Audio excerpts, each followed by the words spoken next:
So hello everyone, आप सब देख रहे हैं केमिस्ट्री विद स्नेहा। तो आज मैं आपके लिए एक नई फॉर्मूला लिस्ट लेके आई हूँ सॉल्यूशन की, जिसमें हम जल्दी से जल्दी हमारा सॉल्यूशन रिवाइज कर लेंगे। और आपका बिना टाइम वेस्ट किए मैं आपकी अपनी वीडियो शुरू करती हूँ, तो प्लीज़ लास्ट तक देख रहिएगा। ये वीडियो आपके लिए बहुत यूज़फुल होने वाली है friends. So let's start it.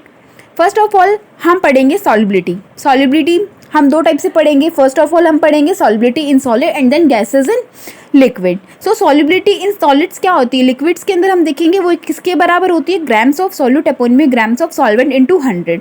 Okay, हमारा एक इंपॉर्टेंट क्वेश्चन यहाँ से बन सकता है एक स्टेटमेंट की फॉर्म में कि सॉल्युबिलिटी कब इंक्रीज होगी? जब हम टेम्परेचर इंक्रीज करेंगे तो ऑब्वियसली बात है क्या होगा? सॉल्युबिलिटी इंक्रीज होगी for most of the solids के लिए।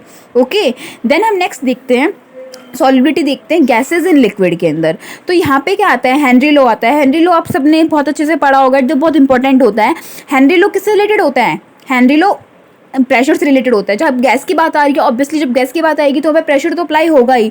तो जो सॉल्युबिलिटी होती है वो डायरेक्टली प्रोपोर्शन यहाँ पे किससे रिलेटेड होती है? प्रेशर से रिलेटेड होती है। तो प्रेशर, जो partial pressure of gas in vapour phase होता है, वो डायरेक्टली प्रोपोर्शनल होता है किसके?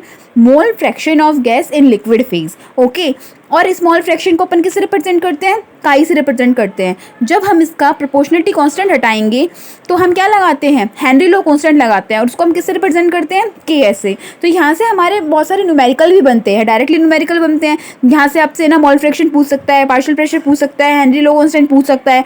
मोल फ्रैक्शन दे दिया तो उससे मोलर मास पूछ सकता है, मोलर वेट पूछ सकता है। ओके, तो ये हमारा एक हेनरी लॉ हमने बता दिया। नेक्स्ट हम बात करते हैं राउल्ट्स लॉ की। तो राउल्ट्स लॉ हमें क्या बताता है? जो पार्शियल प्रेशर होता है ईच कंपोनेंट का, अपन सपोज करते हैं दो कंपोनेंट्स हमारे पास में ए एंड बी, तो वहाँ पे जो पार्शियल प्रेशर होगा वो किसके बराबर होता है? जो उन कंपोनेंट्स का प्योर प्रेशर है, प्योर प्रेशर इनटू में क्या हो जाएगा? Mole fraction. तो राउल्ट्स लॉ क्या होता है? The partial vapour pressure of each component of an ideal mixture of liquid is equal to the vapour pressure of the pure component multiply by its mole fraction in the mixture. ये भी बहुत important formula है हमारे लिए, इस पर भी काफ़ी ज़्यादा न्यूमेरिकल्स बन सकते हैं। सो इसको अच्छे से याद करना। पे ग्राफ दिख रहा होगा, तो इस ग्राफ में हमें क्या दिया गया है? इस ग्राफ में जो मोल फ्रैक्शन है काई ए एंड काई बी, उनकी वैल्यू को इंटरचेंज किया गया है और फिर देन उसके बाद में ऑब्जर्व किया गया है। तो ये ग्राफ भी डायरेक्टली आ जाता है कभी कभी, और तो इसको भी अच्छे से देख लेना। उसके बाद हमारे पास में आते हैं दो टाइप के सॉल्यूशन होते हैं, ideal solution and non ideal solution. Ideal solution में क्या होता है? सारे कंपोनेंट्स प्रेशर जो भी होता है, पार्शियल प्रेशर किसके इक्वल होता है? उसके pure component into mole fraction के, वो सब आपस में इक्वल होते हैं।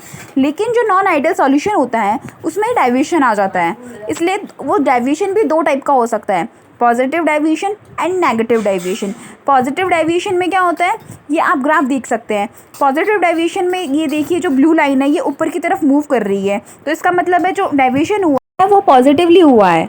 ओके, और जो नॉन आइडियल सॉल्यूशन के अंदर जो नेगेटिव डेविएशन है उसमें जो ब्लू लाइन है वो नीचे की तरफ मूव कर रही है, इसका मतलब जो डेविएशन हुआ है वो नेगेटिवली हुआ है। ये दोनों ग्राफ भी बहुत इंपॉर्टेंट है। डायरेक्टली ये भी पूछ सकता है कि कौन सा पॉजिटिव डेविएशन का ग्राफ है, कौन सा नेगेटिव डेविएशन ग्राफ है, और उनके एग्जाम्पल भी बहुत इंपॉर्टेंट है। यहाँ से भी क्वेश्चन बन सकता है। तो पॉजिटिव डेविएशन के एग्जाम्पल क्या हो गया? Mixture of ethanol and acetone, and negative deviation का हो गया mixture of phenol and aniline, mixture of chloroform and acetone. So guys, I hope यहाँ तक आपको समझ आ रहा है। अब हम लास्ट में देखेंगे हमारे इसका सबसे important part, colligative properties. Colligative properties हमारे पास में चार टाइप की होती हैं। फर्स्ट आती है relative lowering of vapour pressure, depression in freezing point, elevation in boiling point, and then osmotic pressure. Relative lowering of vapour pressure हम पढ़ते हैं किसके अंदर? राउल्ट्स लॉ के अंदर हम देखते हैं। राउल्ट्स लॉ में क्या होता है? मान लो दो कंपोनेंट, एक कंपोनेंट कोई प्योर कंपोनेंट है, उसका जो प्रेशर है उस टाइम प्योर है वो, बट जब उसके अंदर हम बी मिला देंगे, कुछ भी बी ऐड कर देंगे, तो उसका जो प्रेशर है वो थोड़ा कम हो जाएगा ना। इसलिए यहाँ पे ये क्या होता है? Relative lowering of vapour pressure, यहाँ पे कम हो रहा है वेपर प्रेशर। ओके, तो हम ये अगर नॉन वोलेटाइल सॉल्यूट के अंदर ऑब्जर्व करते हैं, और इसका फॉर्मूला क्या होता है? डेल्टा पी, मतलब टोटल वेपर प्रेशर जो है, P naught B equals to P B minus P naught B, और यहाँ पे आई जाई ए। आई क्या है?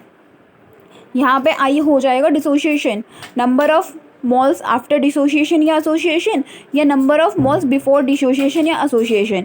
इसे हम वॉन्ट हाफ फैक्टर भी बोलते हैं। ओके, तो नेक्स्ट हम बात करते हैं, नेक्स्ट हमारी प्रॉपर्टी आती है डिप्रेशन इन फ्रीजिंग पॉइंट, मतलब कि फ्रीजिंग पॉइंट डिक्रीज हो जाना, और एलिवेशन इन बॉइलिंग पॉइंट में इंक्रीज हो जाना। ओके, तो ये फॉर्मूला क्या होता है इसका? Delta T F equals to I K F M. यहाँ पे के एफ क्या है, फ्रीजिंग कांस्टेंट, या फिर इसको बोलते हैं हम इब्लियोस्पिक कांस्टेंट, और के बी को बोलते हैं क्रायोस्कोपिक कांस्टेंट। ओके, तो ये यहाँ से आपको ये ध्यान रखना है। और हमारा ये एम क्या है, small M is represent to the molarity. Osmotic pressure क्या होता है, पाई इक्वल्स टू ICRT। इसमें सबसे ज़्यादा आई की वैल्यू का आपको बहुत अच्छे से ध्यान रखना है, क्योंकि मोस्ट टाइम क्या होता है हम डायरेक्टली ऑब्जर्व कर लेते हैं और आई की वैल्यू लगाना भूल जाते हैं और हमारा क्वेश्चन गलत हो जाता है। तो हमेशा आई के साथ लेकर ही चलना है और कभी नहीं भूलना है। हमेशा आई को हमेशा हमें ऑब्जर्व करते हुए रहना है, ठीक है। आई की वैल्यू इजी होता है निकालना। हम ये दोनों तरह से देख सकते हैं, एसोसिएशन और डिसोसिएशन। एसोसिएशन के अंदर क्या होता है, आई की वैल्यू कम हो जाती है, डिसोसिएशन के अंदर इंक्रीज हो जाती है। ये आपने बहुत अच्छे से पढ़ा होगा। यहाँ पे अभी मैं एक्सप्लेन नहीं कर रही हूँ, क्योंकि सिर्फ हम यहाँ पे फॉर्मूला रिवाइज कर रहे हैं जल्दी जल्दी। तो फ्रेंड्स, मुझे लगता है आपको यहाँ तक बहुत अच्छे से समझ में आया होगा। अगर आपको ऐसी और भी फॉर्मूला वीडियोज़ चाहिए तो प्लीज़ मुझे कमेंट बॉक्स में कमेंट करते रहिएगा। और अगर आपको वीडियो अच्छा लगा हो तो please like, subscribe and share. ऐसे ही वीडियोस मैं आपके लिए आगे भी लेके आती रहूँगी, जिससे आप जल्दी जल्दी सारे अपने फॉर्मूला रिवाइज कर लो। So okay friends, thank you. अब हम मिलेंगे हमारी नेक्स्ट वीडियो में। ऐसा ही देखते रहें, कीप वॉचिंग, स्टे ट्यून्ड।